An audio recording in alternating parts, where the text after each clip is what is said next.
अब खबर चुनावी राज्य बिहार से, जहां चुनाव आयोग मतदाता सूची की समीक्षा कर रहा है, लेकिन सियासी अग्नि परीक्षा का मुद्दा ये बन चुका है।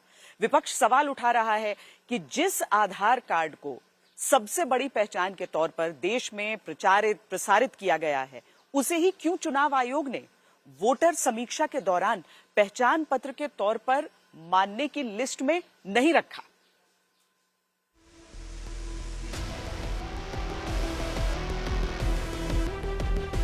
जो पिछले बार 2 वर्ष लगे थे, तो क्या ये पॉसिबल है कि आप 25 दिन में इसको पूरा कर?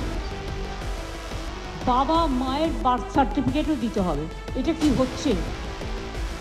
आप उन बूथों पर वोट निकालिए जो स्कूल खत्म किए जा रहे हैं, उसमें विरोधी पार्टी को ज्यादा वोट मिला होगा। बिहार में कई लोगों के नाम नहीं आएंगे जो नहीं आ सकते, पूरी गारंटी दे रहा हूं मैं आपको, नहीं आएंगे कई लोगों के। क्या करेंगे फिर आप? तो पिछले असेंबली इलेक्शन का चुनाव जो है, जो एनडीए जीती, वो सिर्फ चंद हजार वोटों से जीती हुई।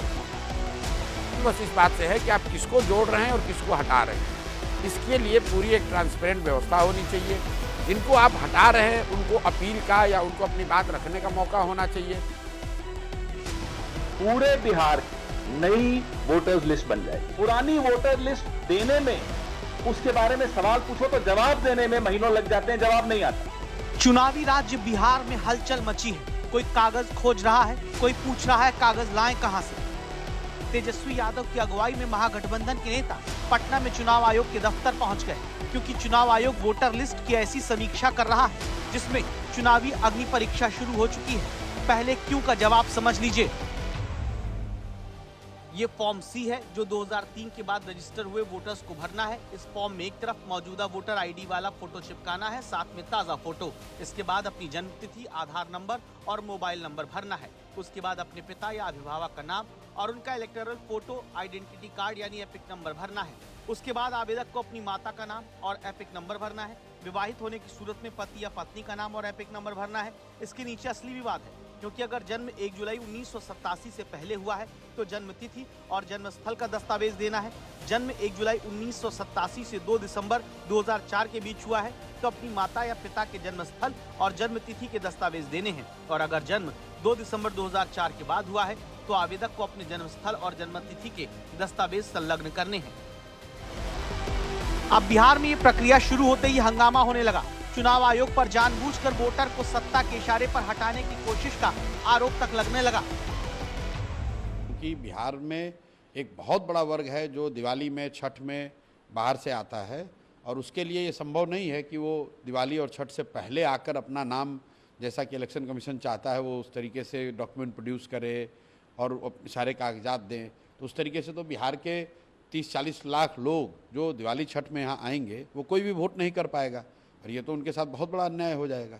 सरकारी या पीएसयू में नौकरी, पेंशन के दस्तावेज, bank, post office, LIC, PSP की 1 जुलाई 1987 से पहले के दस्तावेज, जन्म प्रमाण पत्र, पासपोर्ट, मैट्रिक या बोर्ड यूनिवर्सिटी के सर्टिफिकेट, आवास प्रमाण पत्र, वन अधिकार प्रमाण पत्र, जाति प्रमाण पत्र, NRC, राज्य या स्थानीय प्राधिकार से बना फैमिली रजिस्टर या सरकार से मिली जमीन या घर का प्रमाण पत्र शामिल है।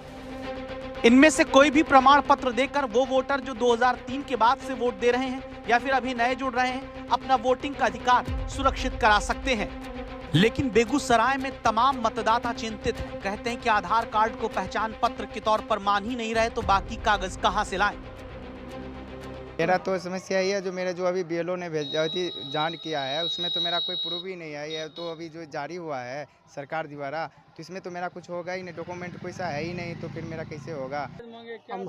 ऐसा कागज मांगे ने, आधार कार्ड का वैल्यू दिए ने, राशन कार्ड का वैल्यू दिए ने, पहचान पत्र का वैल्यू दिए, और नया नया कहते हैं बनाने के लिए। वो अभी समझती नहीं है कि बनेगा कैसे, बनेगा कैसे, काम होगा और कैसे वोट गिराएगा। इसी तरह राघोपुर के मजदूर दसई पासवान जैसे वोटर हैरान हैं। काम के लिए ऐसे वोटर के पास ज्यादातर वोटर आई कार्ड या आधार कार्ड ही रहता है। ये लोग बाकी कागज ना होने का दावा करते हैं। अब स्कूल का सर्टिफिकेट तो ये होना चाहिए। अब है कि कॉलेज में जमा किए, सब खत्म हो गया, तो इससे तो नया ढूंढना पड़ेगा, कोई ना कोई विकल्प तो ढूंढना पड़ेगा। ना कहीं कुछ नहीं, और राशन कार्ड है। पेपर तो मेरे पास नहीं होगा ना, खाली आधार कार्ड होगा और वोटर कार्ड और कुछ भी नहीं है। नालंदा में तो मुख्यमंत्री का ही घर है, जहां लोग कह रहे हैं कि खेती के समय अभी खेती संभालें या कागज संभालें। हाँ 2003 में बनवेलिए ना वोटर लिस्ट। अच्छा ना और कुछ दूसरा सर्टिफिकेट जिसमें जन्म प्रमाण पत्र हो, आधार कार्ड है कान और वोटर लिस्ट में नाम है, पहचान पत्र है कान। तो है ये नहीं है कुछ, बाकी वही सी पर आधार कार्ड पर हम सब कुछ उठा रहे हैं, बाकी कोई प्रमाण पत्र नहीं। सबसे ज्यादा सवाल चुनाव आयोग की तरफ से आधार कार्ड को पहचान के तौर पर मान्यता न देने पर उठ रहा है, जिसको लेकर विपक्ष की मांग सुनिए। तो आप बताइए कि भाई हम उसमें डॉक्यूमेंट नहीं मांगा गया, इसमें डॉक्यूमेंट मांगा गया है, तो डॉक्यूमेंट भी ऐसा मांगा गया है 11 जो कि बिहार के गरीबों के पास नहीं है। तो हमने बोला सरल उपाय ये है कि आधार कार्ड जो है आप उसको इंक्लूड कीजिए, जॉब कार्ड इंक्लूड कीजिए, मनरेगा और राशन कार्ड को इंक्लूड कीजिए। इससे प्रॉब्लम बहुत हद तक जो है ठीक हो जाएगा। अब सवाल है कि आधार कार्ड जिसे वोटर आई कार्ड तक को जोड़ने की बात होती है, वही आधार कार्ड पहचान के तौर पर क्या नहीं माना जाएगा? तो फिर कहीं ऐसा ना हो कि बहुत से मतदाता अपने अधिकार से छूट जाएं।